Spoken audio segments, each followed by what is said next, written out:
Hello, and welcome to our Eduro Learning video series, Coaching Fundamentals. In this series, we'll hear from 12 experienced instructional coaches from around the world on topics like how do you define the role of a coach, and what are your best strategies in a coaching conversation. My name is Kim Cofino, and I will be your host throughout this series. I've been really fortunate to be an instructional coach in schools around the world for the last almost 20 years, and I've learned a ton from these conversations, so I am super excited to share them with you. If you like this format, hearing from lots of different perspectives on a single topic, please give this video a thumbs up and subscribe to our channel to get all 12 videos in this series. Turn on notifications to find out when we're live on YouTube and to be the first to see the next installment. Have questions about instructional coaching, or would you like to see a specific video series related to anything about education and technology? Leave us a comment below and let us know. Want to see even more instructional coaching resources after you've watched this series? Head on over to our website to check out our free resources, more videos, and online courses about teaching and learning and coaching in the digital world. Today, our coaches are going to talk about building capacity in the staff. How do you help teachers get better at the thing you're trying to coach them at if you don't have time to work with every single person every single day? So they're going to share their best tips and strategies for how to build capacity in the staff in today's video. In the coaching sense, I'm still have like a cohort of coaches who have put their hand up. What I'm trying to do is find ways to show this work, show these successes. So we write blog posts together that we share with the staff.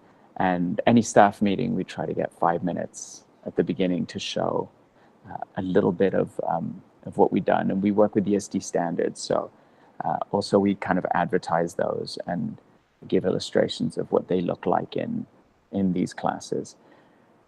And so we're still in the phase of kind of exposing the rest of the staff to what coaching can be, but making no demands yet. Building capacity in the staff for me, again, because, I have a teaching load. So finding time to meet with individuals or provide PD is not as simple as perhaps a coach who didn't have a teaching load.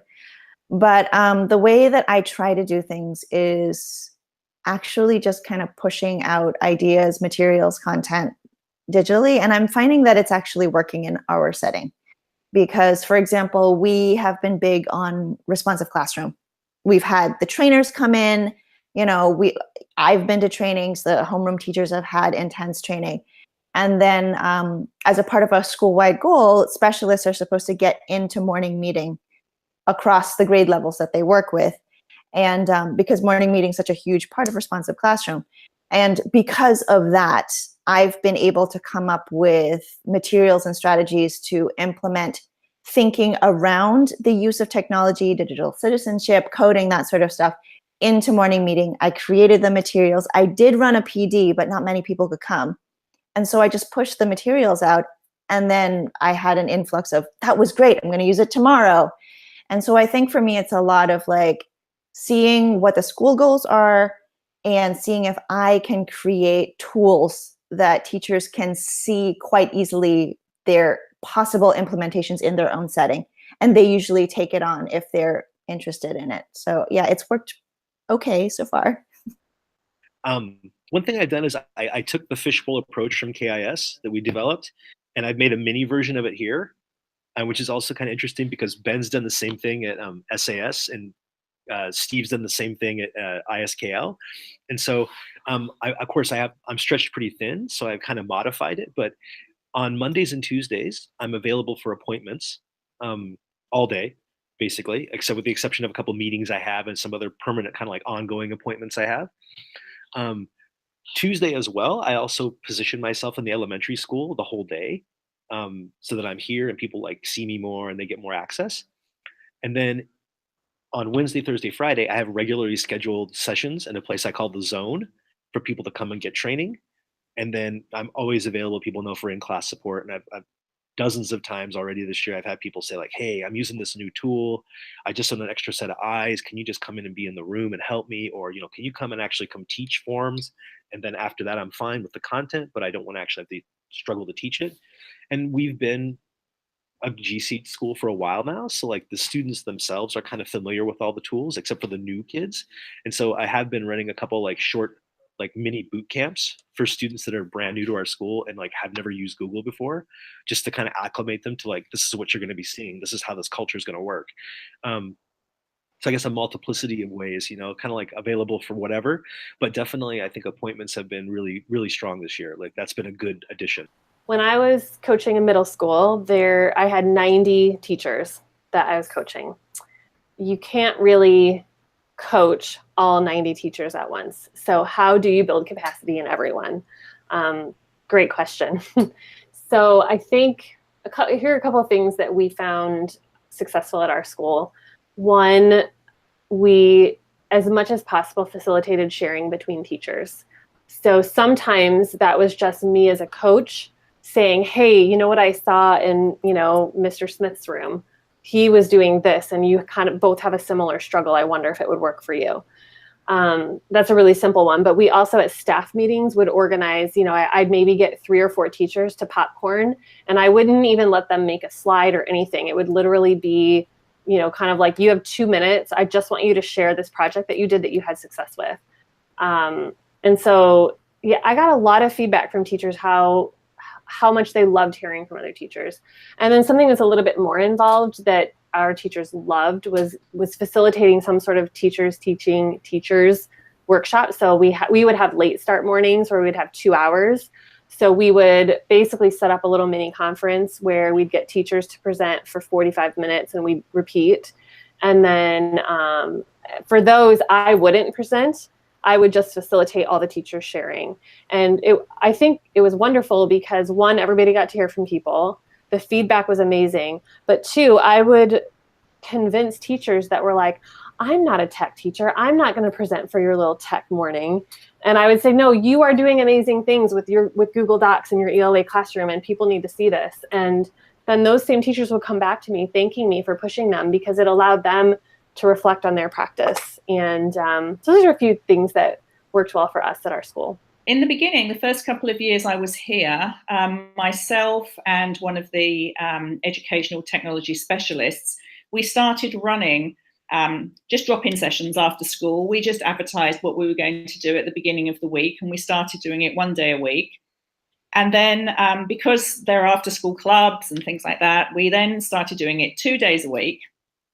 And then the third step we did was we invited the people that had come on the Monday to the first session to actually lead the Thursday session, so that we would be there, but that we'd actually empowered the people that came on Monday to be confident with something new and to then present it to more of their colleagues who would come later on in the week.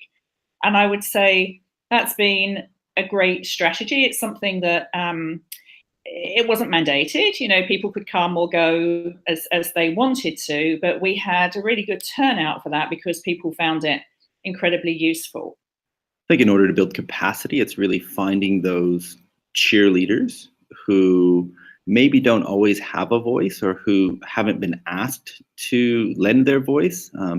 It could be something massive, it could be something small, but if you're doing a professional development day or you're doing something at a staff meeting and trying to get a chorus of voices rather than a bunch of soloists, I know people get tired of hearing me say things. And again, I think part of that is, well, that's the tech coach. Of course, he or she can do it.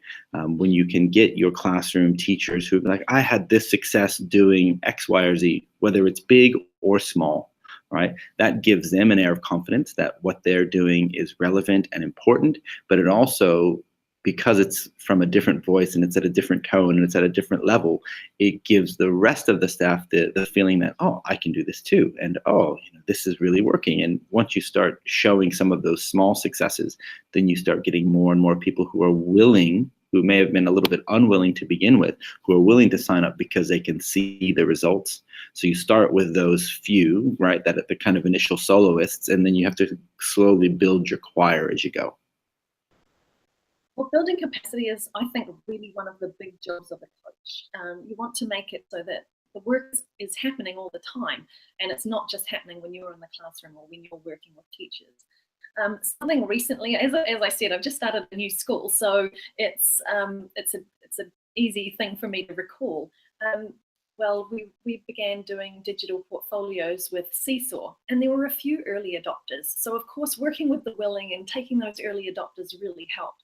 But I managed to get early adopters throughout the school. So someone from single subject, someone from early years, from upper elementary, and so on, and got those people to be the mentors who worked with the other teachers. It has the dual benefit of meaning that A, it's not my voice the whole time, and B, they really take it more seriously when it's practitioners in the classroom making recommendations. So for me, working with willing, giving them the responsibility to be doing the work with teachers and making it not all about me. It's really about getting out of the way and not making it be your ego or you having to have the responsibility, but really building those teachers up. And it's been so fabulous to see them take the lead and know that that my teachers are going to get more support because of the people that are dotted around the building, and it's more relevant support. So single subject teachers are going to go to the PE teacher who knows more about it than I would. So I really think that's worked well. I think you build capacity in staff by meeting people where they're at. I think we're in a time when personalized learning is a big buzzword all around the world, but I think that's just as important in adult learning, that like you really cannot move everyone from the same spot to the same spot because no one starts in the same spot. And you're going to need to differentiate. You're going to need to try different strategies with different people. And yeah, you got to personalize the learning to make it happen. For me, building capacity, that's the main focus of my job, because a lot of places there's only one coach, or there's only one coach at a grade band level. Like elementary only has one coach. So there's I talk with a lot of coaches, and they're the only one in their building, or they're the only one there. So we have to build the capacity, or it's just nothing's going to really happen because there's only one of me. I can't do all of this. Plus, I don't want to spend all my time doing things for the same thing over and over again. I want to build that capacity, and so that other people are becoming coaches as well. So you focus on the needs of the school and the teachers, and also just part of that relationship building is finding out who is doing what so that you can get that shared out and being transparent. We talk about working with the willing first. Yes, we need to work with those that are ready, that are already doing things, that then we can help them to build their capacity and their confidence to share what they're doing, and then they can bring others as well. So it's like you're building your team, building a team through that. You need multiple opportunities for PD, whether that's during school, after school, with individuals, with teams, asking your admin for, can I have some time on staff meeting days for 10 minutes of this, and finding you have to come from it from a lot of different angles. To build capacity in staff, you have to, again, realize it's not about you, and not everything has to flow through you. And I think as a coach, you take it upon yourself to elevate what's happening at the school. And so you think maybe you have to have a hand in everything that's going on. I mean, we have innovation in our title, so any innovative thing that's happening, you have to be a part of. But I think I couldn't be further from the truth. I think, you need to go where you're needed. So if there's already innovative stuff happening and there's amazing things happening, like, great. Like, you don't have to be a part of it. I mean, even better, it shows that you have capacity at your school and with your staff.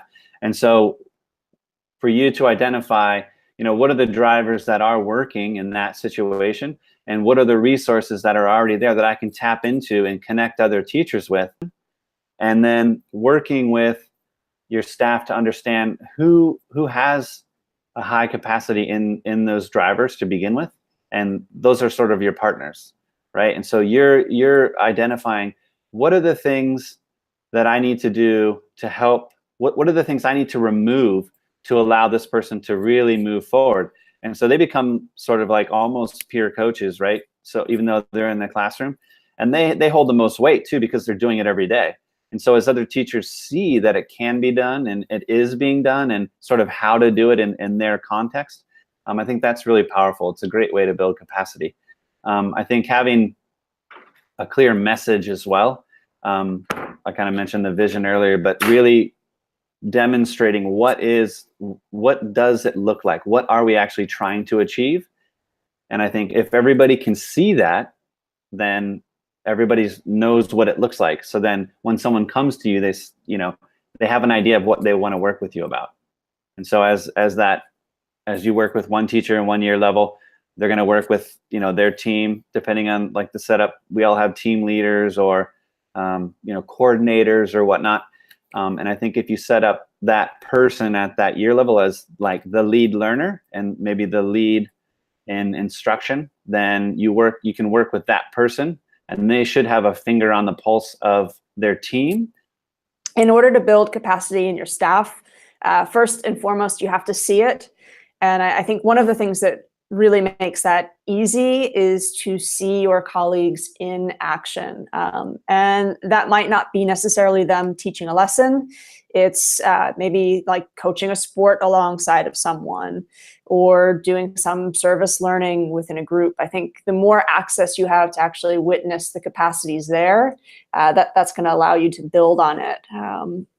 I think also you have to be so grateful for your early adapters, because I think sometimes coaches, our job is about taking risks and experimenting and trying new things out. And I think sometimes we underestimate, it's scary. Nobody wants to look stupid. Teachers really feel like they need to do their job and they want to do their job really well. And sometimes balancing out trying a new risky thing versus this is something that I've excelled at, I'm well versed at, there's a tension there. And so I think those people who do say, you know what, this is a different idea, I've never done this before, I'm going to run with it. You just have to really, really thank them so much. I think that gratitude piece is huge. It's really the gas to keep those people inspired to do that thing that you need them to do. So to build capacity in the staff, I start by working with the willing, absolutely, because these are the people who are, if there's a mistake or something doesn't go right, they are much more tolerant. Sometimes, if I have teachers who are, it goes wrong, this never works, and then I might lose them. And that helps me work out any kinks or get things tried out. I try to also share ideas. Every meeting that I go to, I have a little slot for myself that I share something with that grade level. And it gives them a chance to, have something that they can use right away. I know what's going on in their units, so I'm sharing something that's valuable to them. And I always back up those with resources. So, if I've shared something, I'll often have a tutorial that I've made for them to go and see afterwards. And that's really important. Yes, there are tutorials out there about whatever tools there are, but if they're hearing my voice and it's in their context, it's really important. And especially, like I went the other day to a grade 5 meeting, and the examples that I used were right from their outcomes. And I think they really appreciate that. They see, okay, yeah, you're connecting this. Oh yeah, that really would work, as opposed to a generic sort of example. This is specific, and those are the things then get picked up, and they get excited about those things. Coaching cycles are really helpful in building capacity in the staff, because it's a time that I designate with that person. I'm in a coaching cycle right now with somebody in grade 5 where we spend time planning what we're going to do and slowly release. I'll share some of the load and I'll teach some, or we might have different groups that we work with. But that work that goes into that is shared out with the team, and the resources that we make, it's been fantastic. Also, there is coaching heavy versus coaching light. So I think sometimes, you always want to please, you always want everyone to like you, but there are times when I have to say no. And, when I feel that I've built relationships, and there are times when I have to say, sorry, I can't do that. I can't come in and teach that lesson for you for the 5th year in a row, the same thing we're doing. But again, I want those teachers to feel like they are supported. So I'm always making tutorials, going back to those tutorials. If somebody's like, oh, we're doing this unit and we're doing this piece of writing and I forget, how do we put the pictures in? And I have tutorials, they can go back, watch them, or even show them to their kids. So if they feel like they're supported, that's going to help. Another thing that's really important is empowering the teachers to share. So for example, I've got a teacher in grade 2 she did something with Seesaw and the skills, and it was really great. And she shared this with the staff in grades 2 to 5, but I'm going to release her. I'm going to go into her class and have her go and share that with the kindergarten teachers and the grade 1 teachers, because they didn't get the chance to see it. But that sort of empowering is really important. Also empowering in terms of being able to share what's in the class. I think sometimes that whole obvious to you, amazing to others thing happens all the time.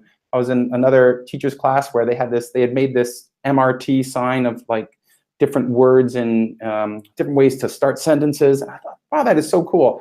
He didn't think it was cool. He just thought, oh, it's just something I made. I saw this and I just adapted it. It's so cool. And I put it out there and tagging him, and he gets a chance to see, wow, all these people are talking about this. This is kind of cool.